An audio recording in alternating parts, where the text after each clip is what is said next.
வணக்கம் வணக்கம் மக்களே, அனைவருக்கும் வணக்கம். இன்று நாம் பார்க்கக்கூடிய வேலைவாய்ப்பு பார்த்திங்க அப்படின்னா, அனைவருமே ஆவலுடன் எதிர்பார்த்துட்டு இருந்தேன் ஒரு அருமையான ஒரு வேலைவாய்ப்பு தான்.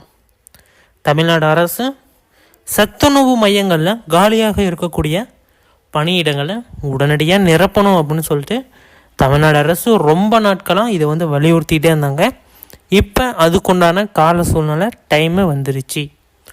38 மாவட்ட வாரியாகவே விண்ணப்ப படிவங்கள் அப்டேட். எப்படி விண்ணப்ப படிவம் பூர்த்தி செய்கிறது, எங்கே விண்ணப்ப படிவம் வாங்கிறது, இந்த விண்ணப்ப படிவத்தோடு என்னென்ன டாக்குமெண்ட்டெல்லாம் ஆட் பண்ணணும், அதாவது எதெல்லாம் சேர்க்கணும், என்னென்ன பண்ணணும், என்னென்ன போஸ்ட் கவர் வாங்கணும், என்னென்ன ஸ்டாம்ப் வாங்கணும், எல்லாமே A to Z எப்படி என்னன்னு சொல்லிட்டு நம்ம இந்த வீடியோவில் டீட்டெயிலாக பார்க்க போகிறோம். வீடியோவை ஸ்கிப் பண்ணாமல் பார்த்துக்கோங்க. ஏதாச்சும் டவுட்ஸ் இருக்குது அப்படின்னா தாராளமாக எங்களை தொடர்பு கொள்ளலாம். எல்லா விதமான தகவலையுமே ஒன் பை ஒன் அறிவிப்பு நம்ம இந்த வீடியோவிலே கொடுக்க போகிறோம். ஃபஸ்ட்டு எடுத்த ஒன்று தமிழ் வழி சான்றிதழ். அதாவது தமிழ் வழியில் யார் யாரெல்லாம் படிச்சிருக்கீங்களோ அவங்க எல்லாருமே PSTM சர்டிஃபிகேட் நீங்கள் வாங்கி வச்சுக்கணும். தமிழ் வழி சான்றிதழ் இது கட்டாயம் கிடையாது, முன்னுரிமை உங்களுக்கு வழங்கப்படும். ஒன்ஸ் இந்த வேலைவாய்ப்புக்குள்ளே போயிட்டீங்க அப்படின்னா அடுத்தடுத்த வேலைவாய்ப்பு அதில் இருந்து கொண்டே ஒரு வேலைவாய்ப்புக்கு போகலாம். இப்போ பிகாம் எம்காம் இதுமாரிலாம் நிறைய முடிச்சிருப்பாங்க. அதேமாரி தமிழ் டீச்சிங்கில் டிகிரி பார்த்தீங்க அப்படின்னா முடிச்சிருப்பாங்க. அப்படி முடிச்சிருக்கீங்களும் இந்த வேலைவாய்ப்புக்கு விண்ணப்பிப்பாங்க. அதாவது சத்துணவு மைய உதவியாளர், பொறுப்பாளர் இதுமாரி வேலைவாய்ப்புக்கு. இதில் விண்ணப்பிக்கிறப்ப நீங்கள் மேற்படி ஜாப்புக்கு அதில் அப்படி டீச்சர் போகலாம், அப்படி அரை கிளாஸ் டீச்சராக போகலாம், அப்போ அதுலேருந்து பால்வாடிக்கு போகலாம் அப்படிங்கிற மாரி ஒரு ஐடியா இருக்குங்க. என்னென்ன பண்ணணும் அப்படிங்கிறத ஃபஸ்ட்டு நான் ஸ்டார்டிங்லேயே சொல்லிடுறேன். நீங்கள் ஒன்ஸ் அப்சர்வ் பண்ணிக்கோங்க. ஃபஸ்ட்டு தமிழ் வழி சான்றிதழ் கட்டாயம். அதாவது டீச்சராக போகிறவங்களுக்கு ஒன்ஸ் அதுக்குள்ளே டீச்சராக போகிறவங்களுக்கு கட்டாயமாக அது தேவைப்படும். அது தமிழ் வழி சான்றிதழ் நீங்கள் கரெக்டாக பார்த்து வாங்கிக்கணும். அடுத்தது நீங்கள் சர்டிஃபிகேட் தமிழ் வழி சான்றிதழ். அதேமாரி பார்த்தீங்க அப்படின்னா இந்த ஃபஸ்ட்டு கிராஜுவேஷன் சர்டிஃபிகேட்னு சொல்லுவாங்கள்ல, டிகிரி முடித்தோடனே ஃபஸ்ட்டு நீங்கள் தான் டிகிரி படிக்கிறீங்க அப்படிங்கிற சர்டிஃபிகேட் இருந்தது அப்படின்னா இன்னும் பெனிஃபிட் அதிகமாக இருக்கும், உங்களுக்கு வாய்ப்புகளும் அதிகமாக இருக்கும். அதை நீங்கள் எப்படி என்னென்னு சொல்லிட்டு பார்த்துக்கணும். இந்த சர்டிஃபிகேட்லாம் நீங்கள் ஓரளவுக்கு நீங்கள் ரெடி பண்ணி வச்சுக்கோங்க. அதுக்கப்புறம் நம்ம மேக்ஸிமம் பார்க்குறதே தான் இது ஜாதி சான்றிதழ். அடுத்து பார்த்திங்க அப்படின்னா பர்த் சர்டிஃபிகேட்டு, இதுமாரி எக்ஸ்ட்ரா வரக்கூடிய சர்டிஃபிகேட் எல்லாமே பார்த்திங்க அப்படின்னா நீங்கள் ஒன்ஸ் நான் சொல்லுவேன், இந்த வீடியோவில் நான் என்ன சொல்லுவேன், நீங்கள் தெரிஞ்சுக்கலாம். இதெல்லாம் நீங்கள் ரெடி பண்ணிக்கணும். அப்போ டீச்சராக போகிறவங்களுக்கு ஓகேங்களா. அது நான் ஃப்ரீஃபாக ஒரு வீடியோவில் சொல்கிறேன். இந்த வீடியோவில் நான் சுருக்கமாக சொல்லியிருப்பேன். நான் இன்னொரு வீடியோவில் அது டீட்டெயிலாக என்னென்னா வைக்கணும், எங்கே போய் பார்க்கணும், என்ன ஏது அப்படிங்கிறது எல்லாமே நான் அடுத்த வீடியோவில் சொல்கிறேன். ஒவ்வொரு வீடியோவும் உங்களுக்கு பார்த்திங்க அப்படின்னா கொடுத்தேன் அப்படின்னா உங்களுக்கு தெளிவாக புரியும், என்னென்னு சொல்லிட்டு அப்சர்வ் பண்ணுறதுக்கும் உங்களுக்கு ரொம்ப ரொம்ப ஈஸியாக இருக்கும். ஓகே, வீடியோக்குள்ளே போகலாமா? வாங்க வீடியோக்குள்ளே போகலாம். இப்போ பார்த்திங்க அப்படின்னா இதுதான் சத்துணவு மைய சமையலர் உதவியாளர் பணிகளுக்கு உண்டான விண்ணப்ப படிவம். ஃபஸ்ட்டு பார்த்திங்க அப்படின்னா நீங்கள் என்ன மாவட்டம் அப்படிங்கிறத நீங்கள் போட்டுக்கணும். அடுத்தது தமிழக அரசின் சத்துணவு திட்டம், சத்துணவு மைய சமையல் உதவியாளர் பணிக்கான விண்ணப்பம். அடுத்தது பார்த்திங்க அப்படின்னா இந்த பக்கம் ரைட் சைடில் உங்களுடைய ஃபோட்டோ கட்டாயமாக நீங்கள் ஒட்டியாகணும். அடுத்தது மனுதாரர் பெயர், நீங்கள் யார் விண்ணப்பிக்கிறீங்களோ அவங்களுடைய பெயர் தமிழ்லேயும் எழுதிக்கலாம், இங்கிலீஷ்லேயும் எழுதிக்கலாம். ப்ளூ அண்ட் பிளாக் ரெண்டு மை யூஸ் பண்ணிக்கலாம். ப்ளூ யூஸ் பண்ணிங்க அப்படின்னா உங்களுக்கு பெனிஃபிட் பெட்டர், ஓகேங்களா. அடுத்தது தகப்பனார் கணவர் பெயர் என்ன அப்படிங்கிறத போட்டுக்கோங்க.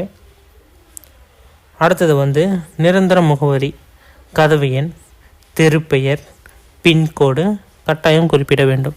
ஏன்னா ஒவ்வொருத்தர் அட்ரஸ் கேட்டோன்னே திண்டுக்கல் அவ்வளோதான், ஈரோடு அவ்வளோதான், இதான் அட்ரஸ். இப்படி எழுதக்கூடாது, அது தவறு. அதுக்கு தான் அவங்க கேட்டிருக்காங்க. இந்த அப்ளிகேஷனில் பார்த்திங்கன்னா தெளிவாகவே சொல்லியிருக்காங்க. நிரந்தர முகவரி, கதவு எண் இருக்கணும், தெரு பேர் இருக்கணும், பின்கோடு இருக்கணும், இது எல்லாமே கட்டாயமாக இருக்கணும் அப்படின்னு சொல்லியிருக்கிறாங்க. அடுத்தது கைபேசி எண். லாஸ்ட்டாக கைபேசி எண் உங்களுடைய வாட்ஸ்அப் நம்பரை கொடுத்துக்கோங்க, அப்போ தான் வந்து உங்களுக்கு பெனிஃபிட். அடுத்தது சத்துணவு மைய சமையலர் உதவியாளர் நியமனம் கூறும் சத்துணவு மையத்தின் பெயர். அதாவது நீங்கள் எந்த சத்துணவுக்கு விண்ணப்பிக்கிறீங்க, ஆம்னா ஆம்னு கொடுக்கலாம், இல்லைன்னா இல்லைன்னு கொடுத்துடலாம். ஆம்னு கொடுத்தீங்க அப்படின்னா என்ன ஸ்கூலு, எந்த ஸ்கூலுக்கு நான் விண்ணப்பிக்கிறேன்பா, இல்லை எனக்கு இந்த ஸ்கூல் வேணாம், எனக்கு அந்த ஸ்கூல் வேணும் அப்படிங்கிற மாதிரி விண்ணப்பிக்கிறாங்கள, அவங்க அதுமாரி எனக்கு எங்கே வேணாலும் வேலை கிடைச்சா போதும் அப்படின்னா நீங்கள் வந்து அதை வந்து இது பண்ணிக்கலாம். ஆல் அனைத்து பள்ளியும் அப்படின்னு போட்டுக்கலாம், ஏதோ ஒன்று நீங்கள் வந்து போட்டுக்கலாம், எல்லா ஸ்கூலும் அப்படின்னா.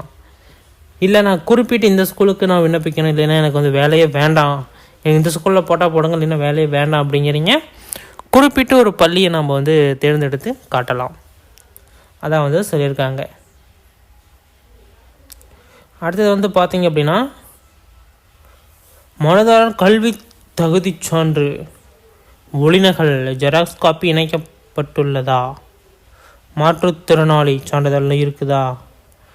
மாற்றுத்திறனாளி சான்றிதழ் இருந்துச்சு அப்படின்னா உங்களுக்கு முன்னுரிமை கொடுப்பாங்க. அதேமாரி மாற்றுச் சான்றிதழ் இருக்குதான்னு கேட்டிருக்காங்க. டிசி மற்றும் மதிப்பெண் சான்றிதழ் மார்க் ஷீட்னு சொல்லுவாங்க. இதெல்லாம் நீங்கள் வந்து கரெக்ட் பண்ணி வச்சுக்கணும், ஓகேங்களா. இதான் வந்து எல்லாமே கேட்கக்கூடியது இதுதான்.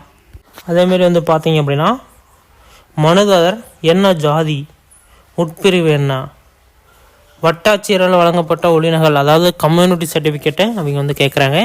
அந்த கம்யூனிட்டி சர்டிஃபிகேட்டை வந்து பார்த்திங்க அப்படின்னா நீங்கள் வந்து ஜெராக்ஸ் காப்பி நீங்கள் வந்து ஒன்ஸ் ஆட் பண்ணிக்கலாம். அதேமாரி குடும்ப அட்டை ஒளிநகல் இணைக்கப்பட வேண்டும். குடும்ப அட்டை அப்படின்னா ரேஷன் கார்டு ஜெராக்ஸ் வந்து இணைக்கணும் அப்படின்னு சொல்லியிருக்காங்க. மனுதாரர் கிராமத்திற்கு நியமனம் கோரும். அந்த சத்துணவு மையத்தில் உள்ள தூரம் வந்து பார்த்திங்க அப்படின்னா 3 கிலோமீட்டருக்குள்ளே இருக்கணும். அடிப்படையின் தூரம் எவ்வளவு அப்படின்னு கேட்டிருக்காங்க. நீங்கள் விண்ணப்பிக்கக்கூடிய ஸ்கூலு 3 கிலோமீட்டருக்குள்ளே இருக்கணும் ஒன்று. இன்னொன்று 3 கிலோமீட்டருக்குள்ளே இருக்கிறதுக்கு ஒன்று சர்டிஃபிகேட் நீங்கள் வந்து விஏஓக்கிட்ட வாங்கணும், ஓகேங்களா. அடுத்தது மனுதாரர் ஆதரவற்ற வினவியா, கணவனால் கைவிடப்பட்டவரா என்றால் அதுக்குண்டான சான்றிதழ் வட்டாட்சியர் கூறும் பெற்றிருக்க வேண்டும். இணைக்கப்பட்டுள்ளதா, ஆம்னு கொடுத்தீங்க அப்படின்னா அதுக்குண்டான சர்டிஃபிகேட் எல்லாமே நீங்கள் வந்து ஒன்ஸ் இணைக்கணும், ஓகேங்களா. இதெல்லாம் இருப்பின், அதாவது மனுதாரர் ஆதரவற்ற விதவையாக இருந்தது அப்படின்னா டெத் சர்டிஃபிகேட்டு, கணவனால் கைவிடப்பட்டவங்க அப்படின்னா அதை வந்து கோர்ட்டில் போட்டு அதுக்கான சர்டிஃபிகேட் இருக்கணும். என்றைக்குமே வந்து சர்டிஃபிகேட் தான் உங்களை வந்து பேசும். அதனால் சர்டிஃபிகேட் எங்களுக்கு வேணும். அப்படி கணவராக கைவிட்டப்பட்டோர்னா விவாகரத்து ஆணுச்சு இல்லை, அதுக்குண்டான ப்ரூஃப்ஸ் எல்லாம் வந்து ஆட் பண்ணணும். பிற குறிப்பு ஏதேனும் இருப்பின், அதாவது மற்ற ஏதாச்சும் நீங்கள் வந்து விரும்புகிறீங்க, ஏதாச்சும் ஒரு முன்னுரிமை கோர்றதுக்கு விரும்புகிறீங்க அப்படின்னா அது நீங்கள் இந்த இடத்துல போட்டு எழுதலாம். அதனால் அவங்க வந்து பார்த்துட்டு உங்களுக்கு வந்து முன்னுரிமை கொடுக்கலாமா வேண்டாமான்னு அவங்க வந்து டிசைட் பண்ணுவாங்க. இடம் நாள் போட்டுக்கோங்க, விண்ணப்பதாரர் கையொப்பம் போட்டுக்கோங்க, நகலெல்லாம் இணைச்சிருக்கேன் அப்படிங்கிறத சொல்லியிருக்காங்க. வட்டாட்சியர்களுடைய குறிப்பிட்ட பரிந்துரை ஏதாச்சும் இருக்குதா அப்படின்னு கேட்டிருக்காங்க. சான்றிதழ் பெற்றுள்ளீர்களா, வயது சான்று, கல்வி சான்று, தூரச்சான்று, விதவை கணவரால் கைவிடப்பட்ட சான்று, இருப்பிடச் சான்று, குடும்ப அட்டை, ஜாதி சான்றிதழ். அடுத்தது வந்து பார்த்திங்க அப்படின்னா பிற மேற்குறிப்பு ஏதேனும் இருப்பின் ஏதாச்சும் பரிந்துரை இருக்குதா அப்படின்னு கேட்டிருக்கிறாங்க. அதேமாரி வந்து பார்த்திங்க அப்படின்னா துணை வட்டாட்சியர் அலுவலகம் கையொப்பம், வட்டாட்சியர் அலுவலகம் கையொப்பம், துணை வட்டாட்சியர்களும் கையொப்பம்னோம், வட்டாட்சியர்களும் வந்து பார்த்திங்க அப்படின்னா கையொப்பம் போடணும். இதுதான் வந்து ஒரு சூப்பரான ஒரு அப்டேட். 38 மாவட்ட வாரியாகவே வந்து பார்த்திங்க அப்படின்னா 1 by 1 அப்டேட் கொடுத்துருக்காங்க. இனிமேல் ஒவ்வொரு மாவட்ட வாரியாக வந்து பார்த்திங்க அப்படின்னா இதுக்குண்டான ப்ரொசீஜர் வந்து ஸ்டார்ட் பண்ணிடுவாங்க. இப்போ ரேஷன் கடை வேலைவாய்ப்பு எப்படி வந்து ஒரு கரெக்டான ப்ரொசீஜரில் ஸ்டார்ட் பண்ணி இப்போ வந்து வேலைவாய்ப்பில் போய் நிற்கிதோ, அதேமாரி இந்த வேலைவாய்ப்பு வந்து பார்த்திங்க அப்படின்னா ஸ்டார்ட் பண்ணிட்டாங்க. இதுக்கான ப்ராசஸிங் வந்து பார்த்திங்க அப்படின்னா தொடங்கிடுச்சு. எப்போ வேணாலும் அறிவிப்புகள் வரலாம் அப்படிங்கிற சூழ்நிலை வந்து நிலவி வருது. ஒன் பை ஒன்னாக ஒவ்வொரு மாவட்டமாக அறிவிப்பு கொடுப்பாங்க. நீங்கள் வந்து செக் பண்ணி பார்த்துக்கலாம். இது போன்ற அரசு அறிவிக்கக்கூடிய அரசாங்க வேலைவாய்ப்பு உங்களுடைய மொபைலுக்கு உடனுக்குடனே வேணும் அப்படின்னு நீங்கள் நினச்சிங்க அப்படின்னா கீழே நம்மளோட சேனலில் சப்ஸ்கிரைப் பட்டன் அவைலபிளாக கொடுத்துருக்கோம்.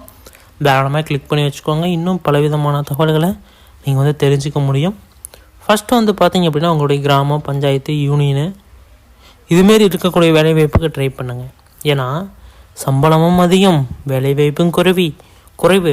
உங்களுடைய ஊரிலேயே வேலைவாய்ப்பு. அதுக்கு வந்து பார்த்திங்க அப்படின்னா இந்த யூனியன் ஆஃபீஸு, இந்த கலெக்டர் ஆஃபீஸு, அடுத்து வந்து பார்த்திங்க அப்படின்னா இந்த பஞ்சாயத்து, இந்த கிராமத்தில் இந்த பவுட்ரு போடுற வேலை, இதுக்கெல்லாம் மாதம் ஒரு 15,000 ரூபா தருவாங்க. அதில் போக அது இதுன்னு சொல்லிட்டு உங்களுக்கு வந்து சம்பளம் வரும். ஓகேங்களா? அடுத்து வந்து இந்த பைப் ப்ளம்பிங்கு, நெக்ஸ்ட் வந்து யூனியன் ஆஃபீஸில் பைப் ப்ளம்பிங்லாம் போயிட்டிங்கன்னா ஏகப்பட்ட சம்பளம். அதெல்லாம் நீங்கள் பார்த்து போய்க்காங்க. அதெல்லாம் எப்படி வரும் அப்படிங்கிறது எல்லாமே உங்களுடைய மாவட்டத்தில் உங்களுக்கு தெரியறதுக்கு முன்னாடி எங்களுக்கு தெரிஞ்சிடும். நாங்கள் ஒன் பை ஒன்று அப்டேட் பண்ணுறோம். இதுமாரி பயனுள்ள வீடியோக்களை தெரிந்து கொள்ள நமது சேனலை சப்ஸ்கிரைப் பண்ணிக்கோங்க. நன்றி, வணக்கம்.